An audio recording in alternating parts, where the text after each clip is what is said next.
नेपाल की इन बातों को जानकर आप हैरान रह जाओगे। एशिया का एक ऐसा खूबसूरत देश जहाँ के रीति रिवाज, खूबसूरत मंदिरें, हिल स्टेशन और यहाँ की महिलाओं के बारे में जानकर आप यकीन नहीं कर पाओगे। तो चलिए आज हम आपको खूबसूरत देश नेपाल की सैर करवाते हैं। दोस्तों, नेपाल को साउथ एशिया का सबसे पुराना देश माना जाता है और इस देश का प्राचीन इतिहास यहाँ के काठमांडू की पवित्र भूमि से शुरू होता है। वैसे तो नेपाल पर बारी बारी से कई राजाओं ने शासन किया है, लेकिन ये मुल्क आज तक कभी किसी का गुलाम नहीं रहा। इसलिए तो नेपाल का कोई स्वतंत्रता दिवस नहीं है। भले ही एक छोटा सा देश है जिसकी जनसंख्या सिर्फ 3 करोड़ के आसपास है, फिर भी यहाँ पर 123 से भी ज्यादा अलग अलग भाषाएं बोली जाती हैं। दोस्तों, नेपाल की राजधानी काठमांडू शहर है जो दुनिया के 10 सबसे लोकप्रिय शहरों में से एक है। इस शहर को 2000 साल से भी पुराना बताया जाता है, जो कई प्राचीन मंदिरोरों का घर भी है। यहाँ का हर एक हिस्सा हिंदू और बौद्ध मठों से भरा पड़ा है। नेपाल दुनिया का एक लौता हिंदू राष्ट्र है जहाँ पर 80% हिंदू, 9% बौद्ध और 11% में अन्य धर्मों के लोग रहते हैं। इस देश की सबसे बड़ी पहचान है माउंट एवरेस्ट और हिमालय। और साथ ही आपको बता दूं कि दुनिया के 10 सबसे ऊंची चोटी यू में से 8 यहीं पर मौजूद है। नेपाल पानी को सुरक्षित करने के मामले में वर्ल्ड में दूसरे नंबर पर है। यहाँ पर पानी को बिल्कुल भी बर्बाद नहीं किया जाता।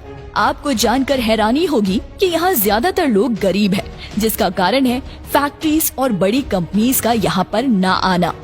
दोस्तों, नेपाल का राष्ट्रीय पशु गाय है, जिसे नुकसान पहुंचाने पर सख्त मना है। यहाँ की करेंसी को नेपाली रूपी कहते हैं, जिसका मूल्य भारतीय रुपए से भी कम है। मतलब कि एक भारतीय रुपए नेपाल के 1 रुपए 62 बन जाते हैं। भारत और नेपाल के बीच काफी अच्छी दोस्त है, तभी तो हर भारतीय नागरिक को बिना वीजा और पासपोर्ट के नेपाल में आने की छूट है। केवल एक ID कार्ड साथ ले जाना होता है, जबकि बाकी देशों के लोगों को यहाँ वीजा लेना पड़ता है। नेपाल के काफी सारे युवा भारत में काम करने भी आते हैं। इसके अलावा इन्हें भारतीय सेना में भी शामिल किया जाता है। नेपाल के लोग एक दूसरे से मिलते समय हाय हेलो नहीं, बल्कि हाथ जोड़कर हमारी तरह नमस्ते करते हैं। दोस्तों, भगवान बुद्ध के प्रति लोगों में काफी श्रद्धा है और इनकी जन्मभूमि लुम्बिनी सांस्कृतिक है, जो नेपाल में ही है। अब आप सोच ही सकते हैं ये कितना शांत प्रिय देश होगा।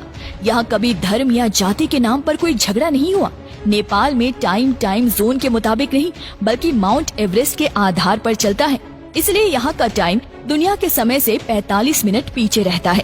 यहाँ के लोगों मोमोज खाना ज्यादा पसंद करते हैं। राजधानी काठमांडू में तो आपको जगह जगह मोमोज की दुकान देखने को मिलेगी।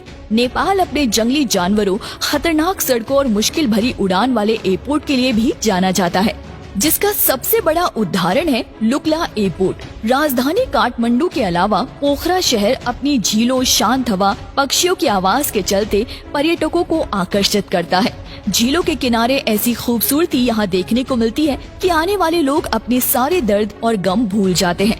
पोखरा घाटी से हिमालय की ऊंची चोटियां हो आसानी से देखा जा सकता है। वैसे तो यहाँ अनगिनत मंदिर हैं, लेकिन पशुपतिनाथ मंदिर के प्रति लोगों में अलग ही श्रद्धा है। ये मंदिर हिंदू लोगों के 8 सबसे प्रमुख मंदिरों में से एक है, जो नेपाल के काठमांडू में आता है। चौक और आकार में बने इस मंदिर के 4 दरवाजे को चांदी से बनाया गया है। इसके ऊपर शेर का चित्र भी लगा हुआ है। मंदिर के आसपास भी सुंदर नजारे दिखाई देते हैं। नागरकोट ये एक हिल स्टेशन है जो काठमांडू से 32 किलोमीटर दूर है। लगभग 7000 मीटर की ऊंचाई पर मौजूद इस हिल स्टेशन के बारे में एक बात आपको चौंका देगी कि यहाँ से हिमालय की चोटियों के साथ साथ माउंट एवरेस्ट का सूर्योदय भी दिखाई देता है। हिमालय की गोद में बसा नेपाल 1,47,151 स्क्वायर किलोमीटर में फैला हुआ है। यहाँ पर ज्यादातर लोग खेतीबाड़ी से जुड़े हुए हैं। यहाँ से दूसरे देशों में बड़ी मात्रा में चावल, मक्का, गेहूँ एक्सपोर्ट किया जाता है। नेपाल के लोग नेपाली भाषा में बात करते हुए आपको दिखेंगे। यहाँ पर महिलाओं की संख्या पुरुषों से काफी अधिक है। कुल आबादी में लगभग 65% महिलाएं हैं।